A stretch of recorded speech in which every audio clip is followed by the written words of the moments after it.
इस पार्टी में मास रेपिस्ट प्रज्वल रेवन्ना जैसे लोग बैठे हैं, चौथी पांचवी लोग जैसे सम्राट चौधरी बैठे हैं।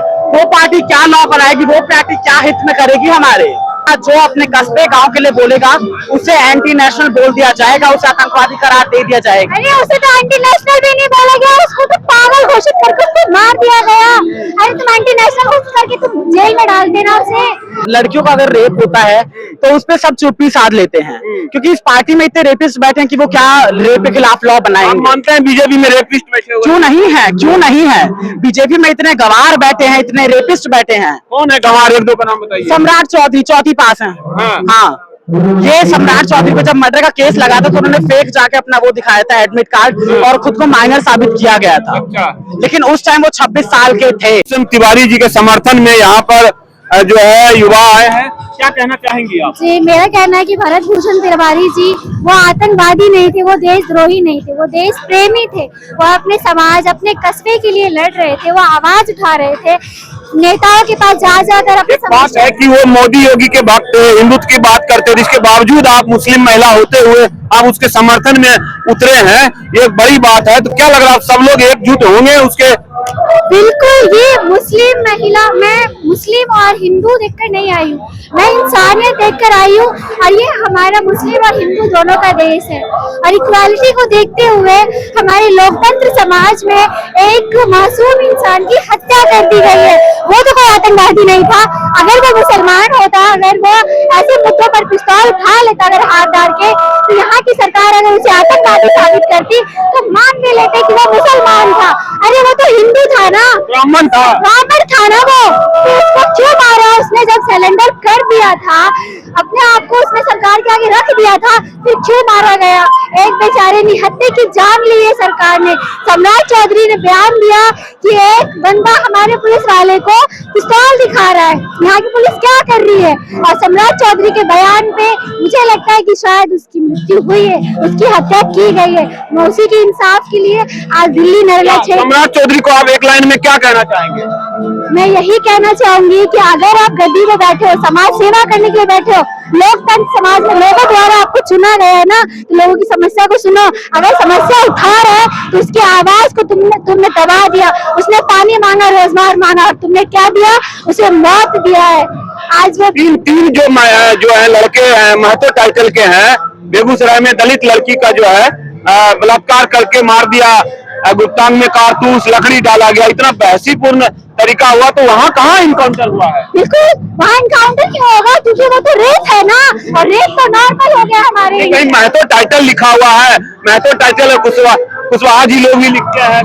देखिए, इस पार्टी में मास रेपिस्ट प्रज्वल रेवन्ना जैसे लोग बैठे हैं, चौथी पांचवी लोग जैसे सम्राट चौधरी बैठे हैं।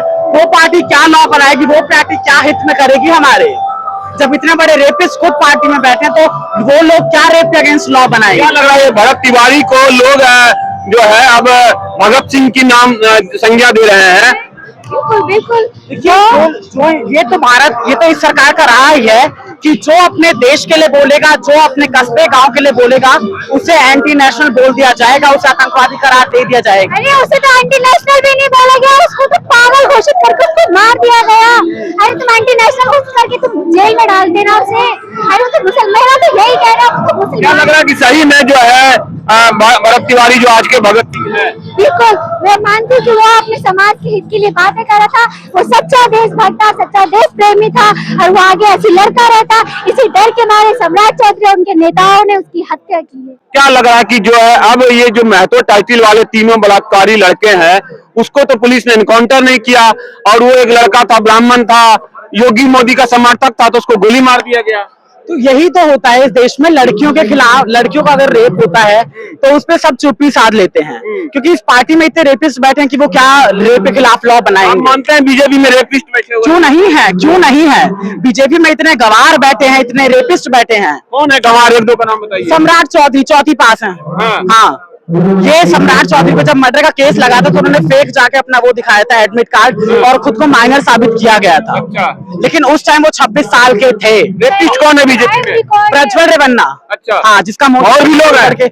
और भी बहुत लोग हैं। हाँ। हाँ, आप जाके मिनिस्टर की हिस्ट्री चेक कीजिए। ये बताइए, तो जब आप लोग ऐसे बोलते हैं, आपको डर नहीं लगता है कि आपको भी एनकाउंटर कर दिया जाएगा? देखिए, अगर हम डर के मारे चुप बैठे तो ये देश कहीं नहीं जा पाएगा। अच्छा। हमें आवाज उठानी पड़ेगी, क्योंकि इस सरकार से हम नहीं डरने वाले हैं। हम सच्चाई को महतो टाइटल वाले लड़कों ने दलित लड़की का रेप किया, गुप्तांग में जो है कारतूस डाला, लकड़ी डाला, तो ये क्यों कुशवाहा जी, सम्राट चौधरी जी क्यों नहीं उसका एनकाउंटर कर रहे हैं? तो वो तो वही सरकार की ही गलती है ना कि इस चीज पे वो नहीं बोलते हैं। लेकिन जो इंसान अपने देश के, अपने कस्बे के बारे में अपना मतलब सरकार से सवाल उठाता है, उसको पहले टारगेट बनाते हैं। जी, क्या करेंगे? एक तरफ आंदोलन हो रहा है, दूसरी तरफ बीजेपी अपने लोगों का भी एनकाउंटर शुरू कर दिए जो सिस्टम के खिलाफ बोलता है। जिसकी पावर होती है ना, वो अपनी पावर का इस्तेमाल करेगा ही करेगा। जिसकी पावर होती है वो अपनी पावर का इस्तेमाल करेगा। क्या है, अगर वो पावर उसकी सही है, उसकी मेंटलिटी सही है, तो सही इस्तेमाल करेगा। पढ़ाई की तरफ करेगा, एजुकेशन की तरफ करेगा, उसको ये तो तानाशाही हुई ना, जब बीजेपी अपने लोगों का एनकाउंटर किसी का भी